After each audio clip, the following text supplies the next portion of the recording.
राधे राधे, हरे कृष्णा। आप सभी का दिन शुभ और मंगलमय हो। आज दिनांक है 5 फरवरी बुधवार और आज माघ मास का 23वां दिन है। हर बार की तरह आज भी प्रस्तुत है आपके लिए बहुत ही सुंदर कथा और उसके बाद आप सुनेंगे माघ मास महात्म्य का आज का अध्याय। एक बार चंपापुरी नाम का राज्य था जिसके राजा हंसध्वज जी थे। वो परम धार्मिक थे और धर्मपूर्वक तरीके से शासन करते थे। प्रभु की भक्ति और योद्धाओं की श्रेष्ठता में उनकी बहुत रति थी और वो पूरी प्रजा का अपने पुत्र की तरह पालन किया करते। उनके पुत्र का नाम था सुधन्वा। ये उस समय की बात है जब महाराज युधिष्ठिर अश्वमेध यज्ञ कर रहे थे। तब गुप्तचरों ने हंसध्वज जी को समाचार दिया कि महाराज युधिष्ठिर जी का घोड़ा आपके राज्य की सीमा में प्रवेश कर चुका है। तब राजा हंसध्वज ने पूछा कि क्या भगवान श्री कृष्ण भी साथ हैं? तो गुप्तचरों ने उन्हें बताया कि नहीं, वो तो साथ नहीं है, परंतु उनकी द्वारिका की सेना साथ चल रही है।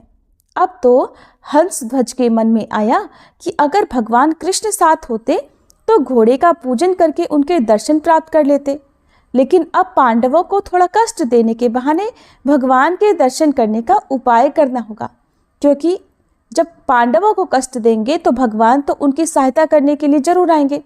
वो जानते थे कि पांडवों की सहायता के लिए भगवान श्री कृष्ण व्याकुल होकर अवश्य ही उपस्थित हो जाएंगे।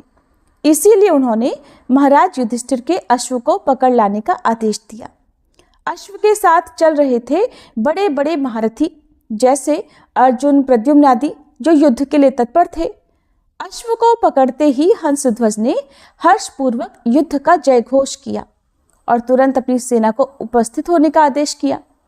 उन्होंने साथ ही ये भी आदेश किया कि अगर किसी ने थोड़ी भी देर की तो उसे खौलते हुए तेल की एक बड़ी कढ़ाई में डाल दिया जाएगा। नगाड़े की ध्वनि पूरी होते होते पूरी सेना नगर के बाहर आ जानी चाहिए। स्वयं गजराज पर चढ़कर हंसध्वज भगवान श्री कृष्ण को मानसिक प्रणाम करके अर्जुन जी से युद्ध करने के लिए आगे बढ़े। राजा की आज्ञा सुनकर सारे सैनिक ठीक समय पर उपस्थित हो गए। राजा के आदेश के अनुसार वहीं पर एक बड़ी कढ़ाई में खौलता हुआ तेल डालकर रखा जाने लगा कि अगर कोई देरी करेगा तो उसी को पकड़कर कढ़ाई में डाल दिया जाएगा। जितने भी वीर योद्धा थे वो तुरंत सारे के सारे उपस्थित हो गए, पर राजा के अपने पुत्र सुधन्वा जी समय पर नहीं आए। सुधन्वा जी भगवान के बहुत बड़े भक्त थे और हर समय नाम जप करते रहते। जैसे ही युद्ध की घोषणा हुई तो वो अस्त्र शस्त्रों से सुसज्जित होकर अपनी माता के पास गए और प्रणाम करते हुए कहने लगे, माँ, आज मेरे जीवन का परम लाभ उपस्थित हुआ है, क्योंकि आज मुझे अर्जुन से युद्ध करना है। आज युद्ध कौशल के द्वारा मैं उनको ऐसा तृप्त और व्याकुल करूंगा कि उनके सारथी भगवान श्री कृष्ण की हमारे ऊपर कृपा दृष्टि पड़े। पर हो सकता है माँ कि मैं युद्ध से वापस ही ना आऊं, इसलिए आपसे आशीर्वाद मांगता हूँ कि भगवान के साक्षात्कार की अपनी कामना पूर्ण कर सकूं। तब उनकी माता ने उन्हें कामना पूर्ति का आशीर्वाद देते हुए विदा किया। इसके बाद उनकी बहन ने आकर उन्हें तिलक लगाया, आरती की और उनको युद्ध में विजय की शुभकामनाएं दी। आगे बढ़े तो सुधन्वा जी की पत्नी प्रभावती, जिनसे उनका अभी अभी ब्याह हुआ था, मुस्कुराती हुई उनके सामने आई। सुधन्वा जी को युद्ध के लिए तैयार देखकर कहने लगी, स्वामी, मैं जानती हूँ कि आज आप महाबली महारथी अर्जुन जी से युद्ध करने जा रहे हैं और ये भी जानती हूँ कि वहां से वापस आ पाना असंभव है, पर इतनी कृपा तो कर दो कि आपके बाद आपको जलांजलि देने वाला कोई तो हो। तब सुधन्वा जी ने कहा, तुम धैर्य रखो, मैं श्री कृष्ण के बल से अर्जुन को परास्त करके वापस लौटूंगा। प्रभावती जी ने उत्तर दिया, नाथ, आज तक मैंने ऐसा नहीं सुना कि जो श्री कृष्ण से मिलने के लिए गए हों वो वापस लौटे हों। अब बाहर कढ़ाई में तेल खौल रहा था और राजकुमार सुधन्वा जी को समय पर न आया देखकर महाराज हंसध्वज को बड़ा कष्ट हुआ कि सुधन्वा ही मेरी आज्ञा का उल्लंघन कर रहा है। इधर सुधन्वा जी अपनी पत्नी के पुत्र कामना के भाव को पूर्ण करने के लिए रुके हुए थे, लेकिन ये बात महाराज को पता नहीं थी। हंसध्वज जी ने तुरंत जल्लादों को आदेश देते हुए कहा कि सुधन्वा को पकड़ कर लाया जाए और खौलते तेल में डाल दिया जाए। जैसे ही आज्ञा हुई, सैनिक तुरंत गए और उधर सुधन्वा जी स्नान आदि करके पवित्र होकर बाहर निकल रहे थे। तब सैनिकों ने सुधन्वा जी से कहा कि महाराज का आदेश है कि आपको बंदी बनाकर ले जाया जाए और खौलते तेल में डाल दिया जाए, क्योंकि आपने विलंब किया है। तो उन्होंने उत्तर दिया कि पहले हमें महाराज के सामने पहुंचने दिया जाए। पिता के सामने जाकर सुधनवा जी ने उन्हें प्रणाम किया, लेकिन महाराज ने अपनी बात दोहराते हुए कहा कि हमारी आज्ञा के उल्लंघन का जो निर्णय है वही व्यवहार इनके साथ भी किया जाए। महाराज हंसध्वज के शंख और लिखित नाम के 2 आचार्य थे, जो सुधनवा जी के नाम जप और भक्ति से बहुत चलते थे। जब उनको अब अवसर मिला तो राजा के पूछने पर उन्होंने सुधनवा जी को आज्ञा के अनुसार खौलते तेल में डालकर मृत्यु दंड देने को कहा। साथ ही साथ चेतावनी दी कि महाराज, पुत्र मोह में आकर अगर उन्होंने उनकी बात नहीं मानी तो वो उनका त्याग कर देंगे। मंत्रियों ने राजा को समझाने का प्रयास किया, पर राज पुरोहित के विरुद्ध हंसध्वज जी नहीं जा सकते थे। सुधनवा जी अर्जुन को व्याकुल कर कृष्ण दर्शन की अपनी कामना अपूर्ण होती देखकर व्याकुल होने लगे। जैसे ही उन्हें कढ़ाई में डाला जाने लगा तो वो भगवान को पुकार कर कहने लगे, हे गोविंद, मुझे मरने का दुख नहीं, क्योंकि आज मैं मरने के लिए ही तो निकला था, पर मरने से पहले मैं तो आपके दर्शन पाना चाहता था। और अर्जुन के पक्ष से आप मेरी ओर कैसे देखते हैं कि मैं ये देखना चाहता था। अगर अर्जुन के बाणों से भेदा जाता और आप सामने होते तो मुझे आनंद मिलता, पर यह क्या, कायरों की तरह कढ़ाई में मृत्यु को प्राप्त हो जाऊंगा। हे प्रभु, मुझ पर कृपा करें और मेरी कामना पूर्ण करें। युद्ध स्थल में अर्जुन को व्याकुल करते हुए अपने बाणों से आपकी पूजा करते हुए मरने में ही मुझे संतोष मिलेगा। तब सुधनवा जी श्री कृष्ण नाम का उच्चारण करने लगे और उन्हें खौलते तेल की कढ़ाई में डाल दिया गया। लेकिन काफी देर खौलते तेल में रहने के बाद भी सुधनवा जी का तो एक रोम तक नहीं जला, उन्हें कुछ नहीं हुआ। सबको बड़ा आश्चर्य हुआ, क्योंकि सबके सामने तेल खौल रहा था। पर नाम का ऐसा चमत्कार था कि सुधनवा जी प्रसन्न मुद्रा में श्री कृष्ण जपते बैठे रहे। अब राज पुरोहित विचार करने लगे कि आग तो जल रही है, पर सुधनवा जी को कुछ नहीं हो रहा। तो उन्होंने एक नारियल को कढ़ाई में डलवाया, तो खौलते तेल से वह फटकर नारियल शंख और लिखित के सिर में आ लगा। तेल की गिरी हुई बूंदों से उनके मुख पर फफोले पड़ गए। इससे तो निश्चित हुआ कि सुधनवा जी श्री कृष्ण नाम के बल से जीवित हैं और आग इसीलिए उन्हें नहीं जला सकी। अब वे दोनों पुरोहित जो सुधनवा जी से जलते थे, शंख और लिखित सोचने लगे कि हम अपने शास्त्र ज्ञान के गर्व में भगवान की भक्ति का तिरस्कार करते थे। आज सुधनवा जी के नाम जप का प्रभाव देख ही लिया। इतने में ही सुधनवा जी को बाहर निकाल लिया गया। तभी दोनों पुरोहित एक भक्त का विरोध करने के लिए स्वयं को धिक्कारते हुए उसी कढ़ाई में कूद गए। सुधनवा जी श्री कृष्ण नाम जपते रहे और तुरंत कढ़ाई में सब शीतल हो गया। वे दोनों आचार्य पुरोहित सुधनवा जी के चरणों में गिर पड़े और उन्हें छाती से लगाकर कहने लगे, प्रिय राजकुमार, आज तुम्हारे स्पर्श से हम पावन हो गए। तुम्हारी कृपा से आज ये समझ में आया कि भगवान के नाम में जो शक्ति है वो किसी भी दूसरे साधन में नहीं। तुम ही हमारा उद्धार करोगे। जाओ, युद्ध करो और अपनी कामना की पूर्ति करो। अब तो राजा ने घोषणा कर दी कि आज उनके स्थान पर सुधनवा सेनापति का पद संभालेंगे। सुधनवा जी कब प्रत्यंचा चढ़ाते और कब बाण छोड़ते बड़े बड़े सैनिक देख ही नहीं पा रहे थे। जब अर्जुन जी ने सुधनवा जी को बड़े बड़े महारथियों को मूर्छित करते देखा तो उन्होंने स्वयं अपने गांडीव धनुष की प्रत्यंचा खींची और सामने आकर खड़े हो गए। अर्जुन ने सुधनवा जी को युद्ध के लिए ललकारा तो सुधनवा जी ने निर्भयता पूर्वक हंसकर कहा, हे पार्थ, आपने बहुत सी लड़ाइयां लड़ी हैं और विजय भी आपको मिली है, पर तब आपके सारथी श्री कृष्ण थे। यद्यपि आप महावीर हैं, पर इस समय आप मेरे सामने नहीं देख सकते, क्योंकि आपका सारथी जो यहाँ नहीं है। अगर मुझ पर विजय प्राप्त करना चाहते हो तो पहले अपने सारथी को तो याद करो, नहीं तो आपके गांडीव की सामर्थ्य नहीं कि मुझे परास्त कर सके। अब एक बालक के मुख से ऐसी चुनौती सुनकर अर्जुन ने क्रोधित होकर उन पर बाणों की भीषण वर्षा कर दी। सुधनवा जी ने उनके हर बाण को काट दिया और अर्जुन की ध्वजा, प्रत्यंचा और गांडीव तक पर प्रहार किया। साथ ही साथ उन्होंने अर्जुन के सारथी को भी घायल कर दिया। अब बिना ध्वज का रथ और बिना प्रत्यंचा का धनुष देख अर्जुन आश्चर्य में पड़ गए और भगवान कृष्ण को याद करने लगे। यही तो सुधनवा चाहते थे।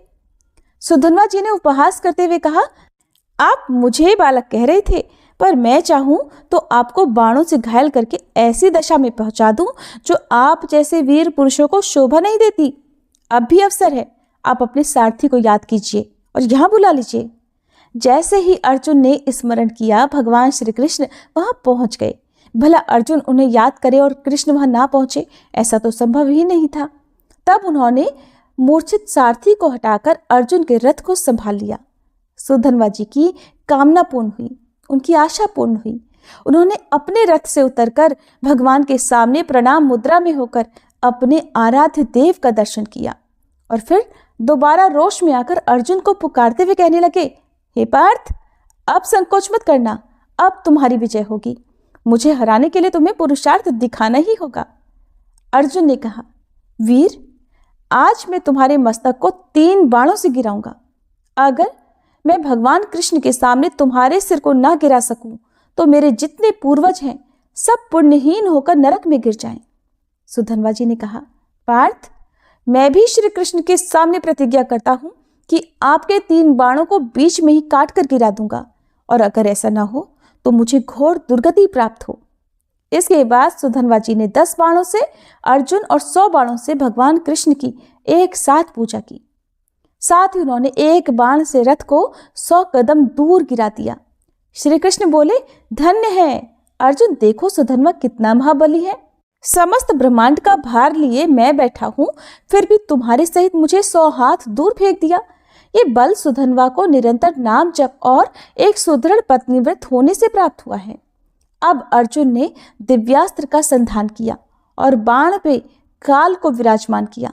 तब श्री कृष्ण ने कहा, मैंने गोवर्धन पर्वत उठाकर जो गोपियों की रक्षा की थी, उससे प्राप्त पुण्य मैं इस अस्त्र पे विराजमान करता हूं। और फिर अर्जुन ने सुधन्वा जी से कहा, बचो, ये काल का बाण है। सुधन्वा जी ने उत्तर दिया, मेरे पास कृष्ण नाम का बाण है जो काल का भी महाकाल है। अब एक तरफ भगवान और दूसरी तरफ भगवान का नाम। सुधन्वा जी ने जोर से उच्चारण किया, जय श्री कृष्ण, और उस बाण के देखते ही देखते टुकड़े टुकड़े कर दिए। भगवान ने अर्जुन से तुरंत दूसरा बाण निकालने को कहा। उस पर अपनी बहुत सी शक्तियों का संधान किया। भगवान दिखाना चाह रहे थे कि उनके नाम के आगे उनकी अपनी शक्तियां, सुकृत और पुण्य भी काम नहीं करते, इसीलिए भगवान अपने नाम के अधीन हो जाते हैं। सुधन्वा जी ने अर्जुन से कहा, अर्जुन, अगर मैं इस बाण के टुकड़े ना कर दूं तो अरुंधति सहित महर्षि वशिष्ठ की ब्रह्म हत्या का पाप मुझे तुरंत लगे।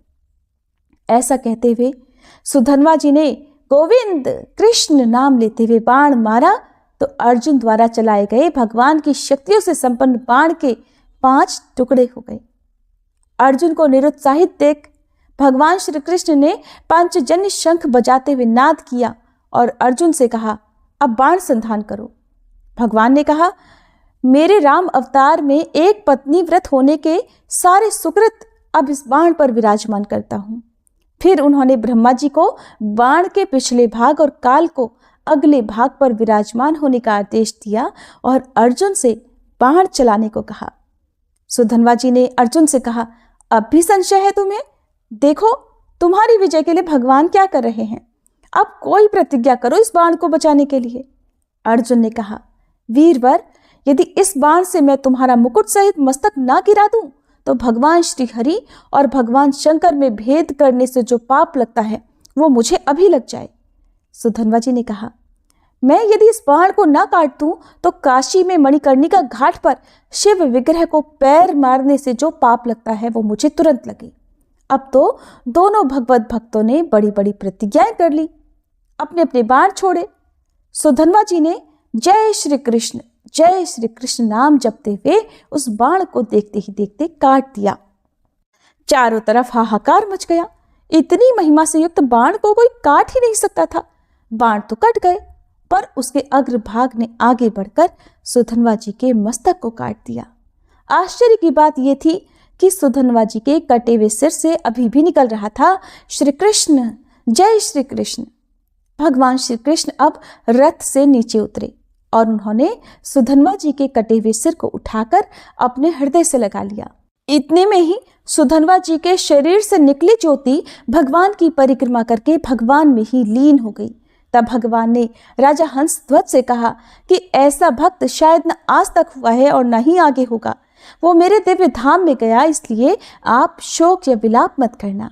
तो भक्तों को अभय वर देने वाले प्रभु श्री हरि नाम की अपार महिमा है, इसलिए अनन्य होकर निरंतर भगवान का नाम जपने से सब प्राप्त हो जाता है।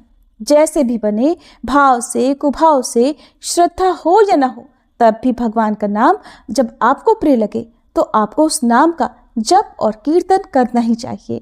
ये थी आज की कथा। सभी मिलकर प्रेम से बोलिए श्री कृष्ण भगवान की जय, भक्त सुधनवा जी की जय। अब सुनिए आज का अध्याय। जब भगवान श्री राम ने 10 वानरों सहित लंकापुरी में प्रवेश किया, तब विभीषण ने उन्हें अकेला देखकर प्रश्न किया कि प्रभु, आपके साथ लक्ष्मण जी और जानकी जी क्यों नहीं आई? तब श्री रामचंद्र जी ने विभीषण से सब समाचार बताया और उनके हित के लिए इस प्रकार कहने लगे। हे राक्षस राज, इस समय मैं राज्य त्याग कर अपने परम धाम को, जहाँ लक्ष्मण जी गए हैं, शीघ्र ही जाऊंगा। उनके बिना अब इस मर्त्यलोक में 2 घड़ी भी ठहरने का मेरे मन में कोई उत्साह नहीं है। इस समय मैं तुम्हें शिक्षा देने के लिए ही यहाँ उपस्थित हुआ हूँ। तुम शांतचित्त होकर मेरी बात सुनो। ये राज्य लक्ष्मी स्वल्प बुद्धि वाले पुरुषों के मन में मदिरा की तरह मद उत्पन्न कर देती है, इसलिए तुम्हें अपने हृदय में इस मद को स्थान नहीं देना चाहिए। इंद्र आदि संपूर्ण देवताओं का तुम्हें आदर और पूजन करना चाहिए, जिससे तुम्हारा राज्य सदा सुस्थिर रहे और मेरा वचन भी सत्य हो। इसीलिए मैं यहाँ आया हूँ। अगर कोई मनुष्य किसी प्रकार यहाँ आ जाए तो समस्त निशाचरों को प्रसन्न होकर उसका सत्कार ही करना चाहिए। विभीषण, तुम्हें अपने समस्त निशाचरों को मना कर देना चाहिए कि वे मेरे सेतु का उल्लंघन करके भारतवर्ष की भूमि में कदापि न जाएं। तब विभीषण ने कहा, प्रभु, ऐसा ही करूंगा। निस्संदेह आपकी आज्ञा का पालन किया जाएगा, परंतु जब आप मर्त्यलोक को छोड़कर पधार जाते हैं, तब मैं भी यहाँ जीवित नहीं रहूंगा। अतः मुझे भी आप अपने साथ वहीं ले चलिए। श्री राम जी कहने लगे, हे राक्षस राज, मैंने तुम्हें अविनाशी राज्य दिया है, अतः किसी प्रकार मुझे मिथ्यावादी ना करो। मैं यहाँ सेतु में कीर्ति के लिए 3 शिवलिंगों की स्थापना करूंगा। उन तीनों की तुम्हें सदैव पूजा करनी चाहिए। विभीषण से ऐसा कहकर वानरों सहित श्री राम जी फिर 10 रात तक वहीं लंका में टिके रहे। 11वें दिन विमान पर बैठकर उन्होंने अपनी पुरी को प्रस्थान किया और विभीषण और वानरों के साथ मार्ग में उतरकर अपने सेतु के आदि, मध्य और अंत में श्रद्धा पूर्वक 3 रामेश्वरों की स्थापना की। इसके बाद जब वे अपने घर की ओर चले, उस समय विभीषण ने बार बार प्रणाम करके कहा, हे भगवान, इस सेतु मार्ग से कौतुकवश तथा श्रद्धा से बहुत सारे मनुष्य रामेश्वर जी का दर्शन करने के लिए आएंगे। राक्षसों की जाति तो अत्यंत क्रूर मानी गई है और मनुष्यों को आते देखकर उनके मन में उसे खा जाने की इच्छा हो जाती है। अतः यदि कोई राक्षस किसी मनुष्य को खा लेगा तो निश्चय ही मेरे द्वारा आपकी आज्ञा का उल्लंघन हो जाएगा। इसलिए हे प्रभु, आप कोई ऐसा उपाय सोचिए जिससे मुझे आज्ञा भंग होने का दोष न लगे। तब विभीषण का ये वचन सुनकर भगवान श्री राम जी कहने लगे, बहुत अच्छा। इसके बाद उन्होंने अपना धनुष चढ़ाया और अपने तीखे बाणों से सेतु के 10 योजन विस्तृत मध्य भाग को खंडित कर दिया, अर्थात अलग कर दिया। इस प्रकार सेतु मार्ग से अर्थात पुल वाले मार्ग से लंका में जाना असंभव करके उन्होंने वानरों और राक्षसों के साथ अयोध्यापुरी को प्रस्थान किया। तब से लंका भारतवर्ष से अलग हो गई। इस प्रकार अपने नगर को प्रस्थान करते समय मार्ग में आकाश के पथ से जाता हुआ पुष्पक विमान सहसा अचल हो गया। ये देखकर श्री रामचंद्र जी ने हनुमान जी से कहा, हे वायुनंदन, तुम भूमि पर जाकर पता तो लगाओ कि क्या कारण है जिससे पुष्पक विमान आकाश में ही रुक गया। हनुमान जी बहुत अच्छा कहकर शीघ्र ही धरती पर उतरे और पुनः लौटकर भगवान को प्रणाम करके कहने लगे, प्रभु, यह नीचे परम कल्याणमय हाटकेश्वर क्षेत्र है। वहां संसार की सृष्टि करने वाले साक्षात ब्रह्मा जी विद्यमान हैं। यही कारण है कि पुष्पक विमान उन्हें लांघकर आगे नहीं बढ़ता है। हनुमान जी की ये बात सुनकर श्री रघुनाथ जी ने विमान को उस क्षेत्र में उतरने की आज्ञा दी। फिर वे स्वयं विमान से उतरे और समस्त वानरों तथा राक्षसों के साथ उस क्षेत्र में सब ओर घूम घूम कर तीर्थों का दर्शन करने लगे। वहां पर उन्होंने अपने पितामह राजा अज के द्वारा स्थापित की हुई चामुंडा देवी के दर्शन किए और समस्त कामनाओं को पूर्ण करने वाले कुंड में स्नान करके अपने पिता राजा दशरथ द्वारा स्थापित अपने स्वरूप भूत चार भुजाधारी श्री विष्णु भगवान का दर्शन किया। वहां राजवापी में स्नान करके शुद्ध होकर देवताओं और पितरों का तर्पण कर उन्होंने मन ही मन ये विचार किया कि इस परम पुण्यदायक क्षेत्र में मैं भी शिवलिंग की स्थापना करूं, जैसे कि पिताजी ने श्री विष्णु भगवान की स्थापना की है। इसके सिवा मेरे प्रिय भाई लक्ष्मण दिव्यलोक में चले गए हैं, अतः उनके नाम से भी एक शिवलिंग की स्थापना मुझे करनी चाहिए। साथ ही अपनी प्रिय पत्नी सीता देवी की और लक्ष्मण जी की भी प्रस्तरमयी अर्थात पत्थर की प्रतिमा इस पवित्र क्षेत्र में स्थापित करूं। ऐसा विचार करके श्री रामचंद्र जी ने 5 मंदिर बनवाए और उन सब में पूर्वोक्त विग्रहों को स्थापित किया। फिर सभी वानरों और राक्षसों ने भी अपने अपने नाम से अलग अलग शिवलिंगों को स्थापित किया। इसके बाद श्रेष्ठ पुष्पक विमान पर बैठकर वे सब के सब अयोध्यापुरी को गए। श्री सूत जी कहते हैं, हे महर्षियों, श्री रामचंद्र जी ने जिस प्रकार उस कल्याणमय तीर्थ में रामेश्वर और लक्ष्मणेश्वर आदि की स्थापना की, वह सब प्रसंग मैंने आप लोगों से कह सुनाया। जो प्रातःकाल उठकर रामेश्वर और लक्ष्मणेश्वर का दर्शन करता है, वह इस तीर्थ में संपूर्ण रामायण के श्रवण से होने वाले फल को प्राप्त कर लेता है। जो अष्टमी और चतुर्दशी को रामेश्वर जी के आगे रामचरित का पाठ करता है, वह अश्वमेध यज्ञ का संपूर्ण फल प्राप्त कर लेता है। श्री सूत जी आगे कहते हैं, हे महर्षियों, पूर्व काल में चमत्कारपुर के भीतर एक श्रेष्ठ ब्राह्मण थे, जिनका जन्म वत्स कुल में हुआ था। उनका नाम चित्र शर्मा था। चित्र शर्मा बड़े यशस्वी थे। एक दिन उनके मन में ये बात पैदा हुई कि मैं पाताल से हाटकेश्वर जी को यहाँ लाकर भक्ति पूर्वक दिन रात उनका पूजन करूं। ऐसा निश्चय करके वे नियम पूर्वक रहते और नियमित भोजन करते हुए बड़ी निष्ठा के साथ कठिन तपस्या करने लगे। लंबे समय तक तपस्या करने के बाद भगवान शंकर एक दिन प्रसन्न हुए और आदर पूर्वक प्रकट होकर बोले, विप्रवर, तुम्हारा जो मनोरथ हो उसके अनुसार वर मांगो। तब चित्र शर्मा बोले, हे देव, आप पाताल से हाटकेश्वर लिंग के रूप में यहाँ पधारिए, बस मुझे यही मनोरथ प्रदान कीजिए। तब भगवान शिव बोले, हे ब्राह्मण, मेरा लिंगमय विग्रह सर्वत्र अचल होता है। तुम हाटक अर्थात स्वर्ण के द्वारा निर्मित दूसरे शिवलिंग की स्थापना करो। वही संसार में हाटकेश्वर के नाम से विख्यात होगा। जो शुक्ल पक्ष की चतुर्दशी को सोमवार के दिन श्रद्धा पूर्वक भक्ति युक्त चित्त से उस लिंग की पूजा करेगा, उसे आदि हाटकेश्वर की पूजा से होने वाले कल्याणमय फल की प्राप्ति होगी। ऐसा कहकर भगवान शिव अंतर्ध्यान हो गए। उधर चित्र शर्मा ने भी मनोहर मंदिर का निर्माण करके भक्ति भाव से शास्त्रोक्त विधि के अनुसार उसमें स्वर्णमय लिंग स्थापित किया और फिर उसी की पूजा प्रारंभ कर दी। वहां उस लिंग की तीनों लोकों में ख्याति फैल गई। दूर दूर से लोग आकर उस उत्तम लिंग की पूजा करने लगे। ये देखकर दूसरे ब्राह्मणों ने भी ये विचार किया कि हम लोग भी भगवान सदाशिव को अपनी आराधना द्वारा संतुष्ट करें।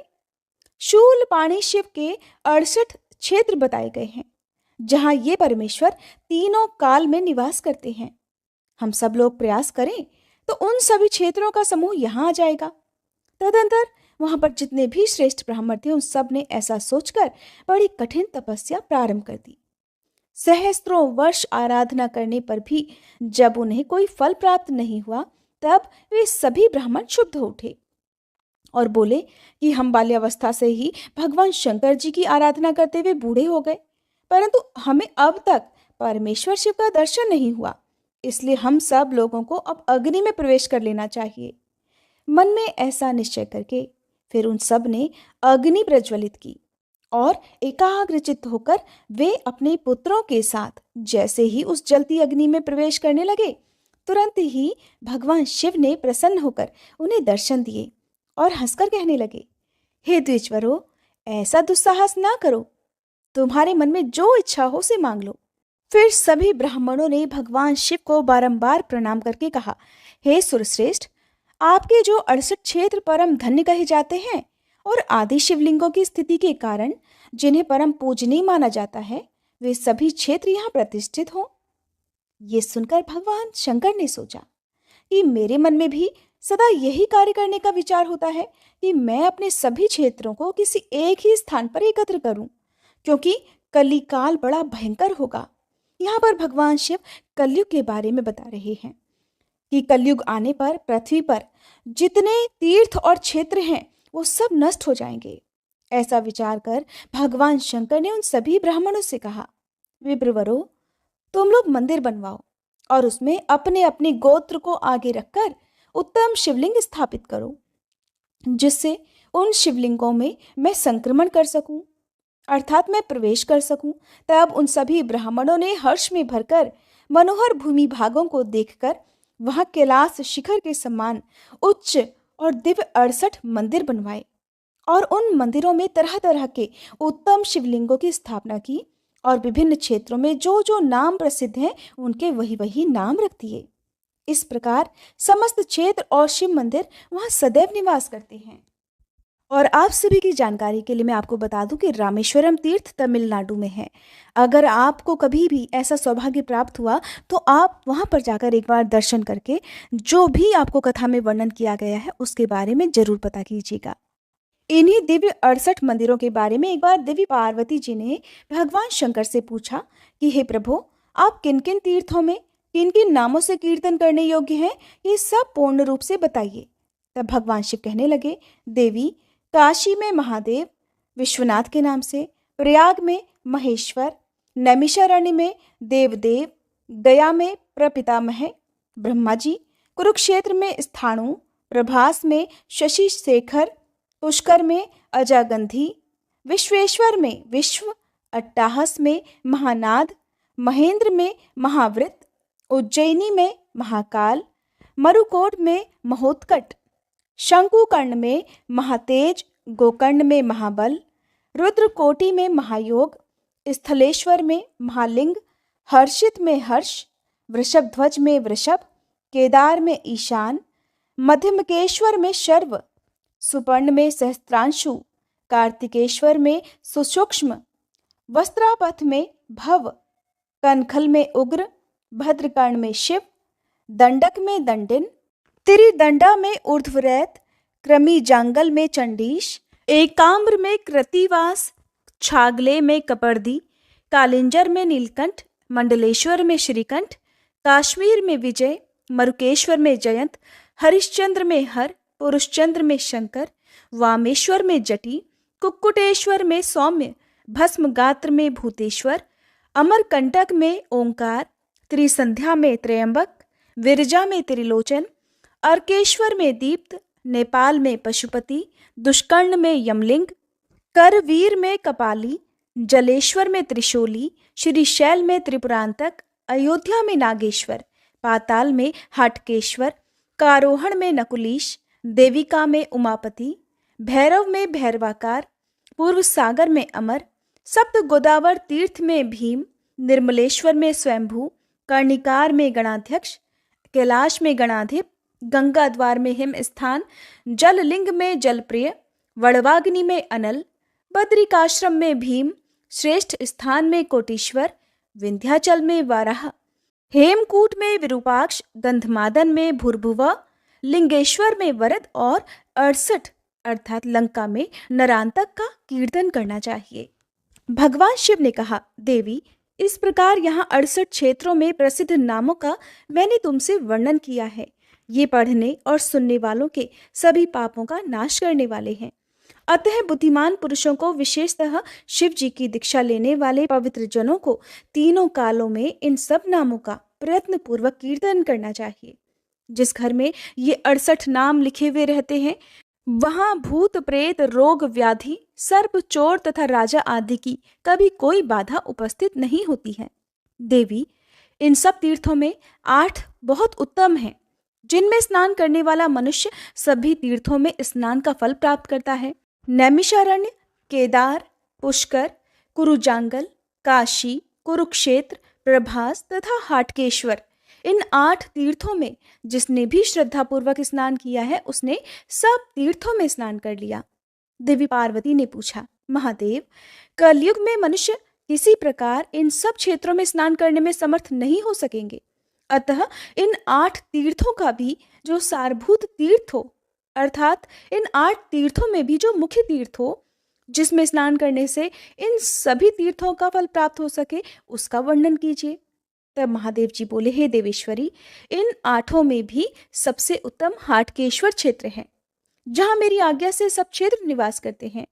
अन्य जितने भी तीर्थ हैं वे सभी कलयुग आने पर यहीं स्थित होते हैं। अतः मोक्ष की इच्छा रखने वाले पुरुषों को सभी प्रकार से प्रयास करके इस क्षेत्र का दर्शन अवश्य करना चाहिए। श्री सूत जी कहते हैं, हे ब्राह्मणों, इस प्रकार मैंने आप लोगों से 68 क्षेत्रों का उनके नाम और देवताओं सहित वर्णन किया है, जैसा कि महादेव जी ने पार्वती जी से किया था। जो श्रद्धा पूर्वक इन सब के नामों का पठन और कीर्तन करता है वह उनमें स्नान करने का पुण्य प्राप्त कर लेता है। हरे कृष्णा। कथा को अंत तक सुनने के लिए आप सभी का बहुत बहुत आभार। इससे आगे का वृतांत आप सभी अगले अध्याय में जरूर सुनिएगा।